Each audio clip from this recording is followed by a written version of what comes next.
Cuando listo, puede disparar.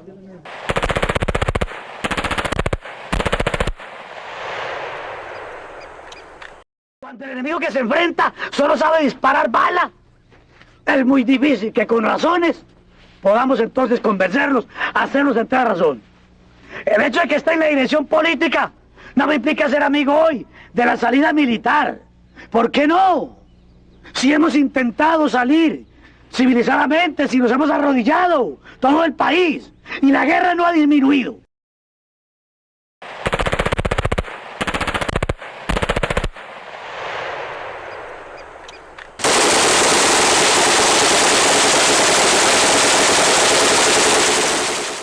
Es importante destacar que la legislación colombiana permitía, mediante el Estatuto de Seguridad, se avalaba la conformación de estructuras de defensa de lo privado. Entonces, existen aproximadamente unos 3 hitos muy importantes en la conformación de lo que hoy denominamos como grupos paramilitares en Colombia.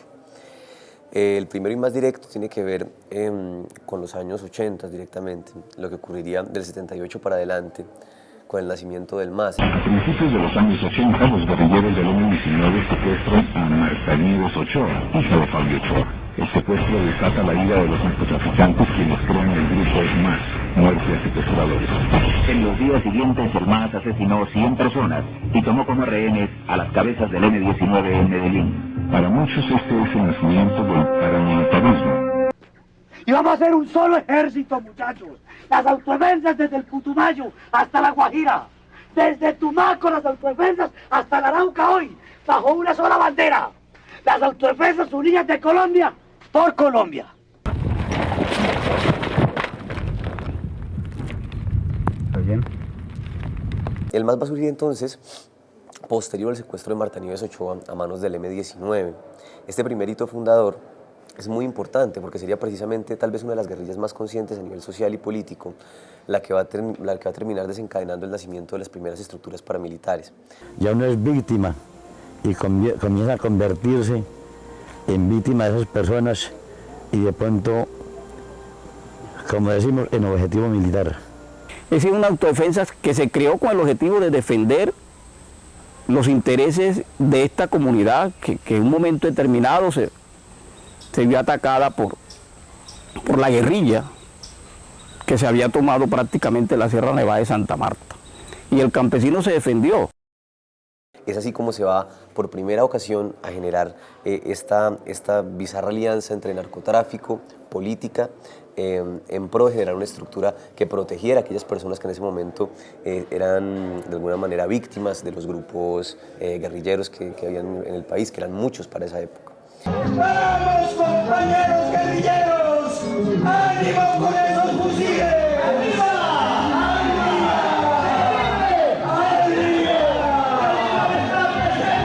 Esto se nos quería llenar de como se dice, ¿para qué nos vamos a decir mentiras? De guerrilla. Se nos quería llenar de guerrilla. Y a poner unas condiciones ¿verdad? Muy difíciles. Entonces, la comunidad, porque esto no son autodefensas, esto es autodefensas comunitarias, esto es comunitario, esto no es que autodefensa, unidad de, no, esto es comunitario, porque nosotros teníamos que defendernos. Pero nosotros estábamos cansados con mi familia de trabajarles a ellos, de aguantarnos que llegaran a cualquier hora a llevarse las vacas, los toros. El modelo Puerto Boyacá no es otra cosa que un modelo de pacificación construido entre militares activos, narcotraficantes y políticos de la región, representantes a la Cámara, que en ese momento sintieron que las autodefensas de alguna manera auténticamente constituían una voz necesaria dentro del conflicto armado colombiano. Y terminaron por enriquecerse, no solo a través del narcotráfico, sino a través de renta pública, a través de extorsión, para conformar esos primeros escuadrones paramilitares muy relacionados con el MAS. El MAS no es necesariamente un movimiento de autodefensa, pero indudablemente fue origen y fue una puerta de apertura que se dirigió a diferentes departamentos y que posteriormente llegó a consolidarse en Puerto Boyacá como en ninguna otra región, como en el Magdalena Medio, con las autodefensas de Ramón Isaza. Que se les acabe ese discursito de que se van a tomar el poder, mientras la guerrilla vuelva a decir que es el poder lo que quiere. Aquí nadie va a respetar a la guerrilla ni a ningún gobierno que pretenda negociar con una guerrilla que dice cínicamente vamos a tomarnos el poder. ¿Cuál presidente puede negociar con una guerrilla que dice que va a tumbar al gobierno? Nadie.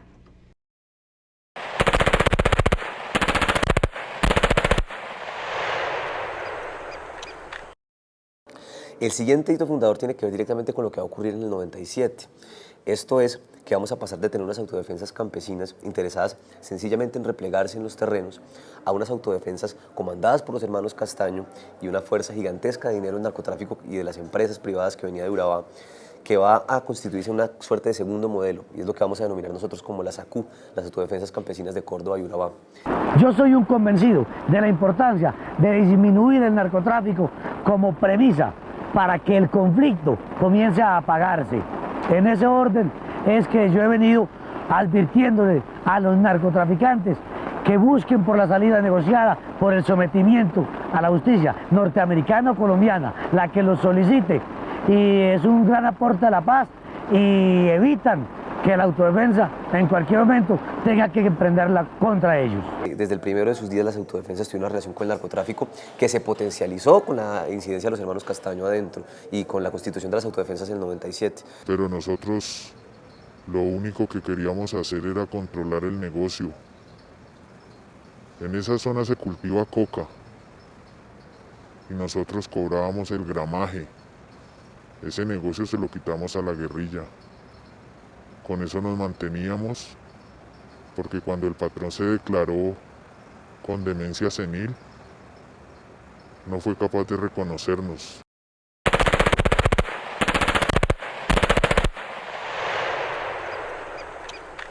El combate, la guerra me tiene solo, sin amigos y con miedo de morir. Que va a comenzar con la Ley de Justicia y Paz, la Ley 975, que no es otra cosa que un proceso de justicia transicional que surge en un momento en el que el país estaba completamente desbordado por los grupos paramilitares que habían tomado algo así como la mitad del país comparado con lo que las áreas de incidencia de la guerrilla de ese momento. Vamos a guerrear al año entrante, vamos a copar territorio a nivel nacional, vamos a intentar decir para esta misma fecha, hoy 2 de noviembre del próximo año, señores, hay unas FARC, si no rendidas, dispuestas a negociar, pero con dignidad para Colombia. Esta ley, ya después de 6 años de ejecución que estamos casi hoy para cumplir, ha sido ampliamente cuestionada por los resultados que ha obtenido en materia de reparación a víctimas, pero por otro lado son innegables los resultados que consiguió en el descubrimiento de fosas comunes, en el esclarecimiento de la verdad sobre ciertos hechos delictivos y al mismo tiempo sobre los distintos episodios, digamos, oscuros, turbios de las relaciones entre políticos, senadores, congresistas que estaban implicados en el accionar de los paramilitares posterior a la constitución de las AUC. No solamente todo proceso debe tener verdad, justicia y reparación, sino que tenemos que trabajar fuertemente en esos 3 propósitos, todos por la R. Reinserción, reconciliación y reparación. Reparación entendida no como si fuese un cheque, pero en parte seguramente que sí habrá reparación económica. A mí me ofrecieron, por los conocimientos que tengo, pertenecer a las Fuerzas Armadas, pero no me concretaron nada.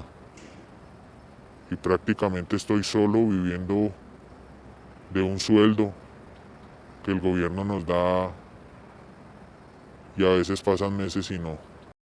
Este proceso de justicia y paz es evidente, no ha reparado a la primera víctima en 6 años de ejecución, pero sirvió para desmovilizar a más de 30.000 paramilitares que en ese momento se habían repartido en algo así como casi unos 24 departamentos del país.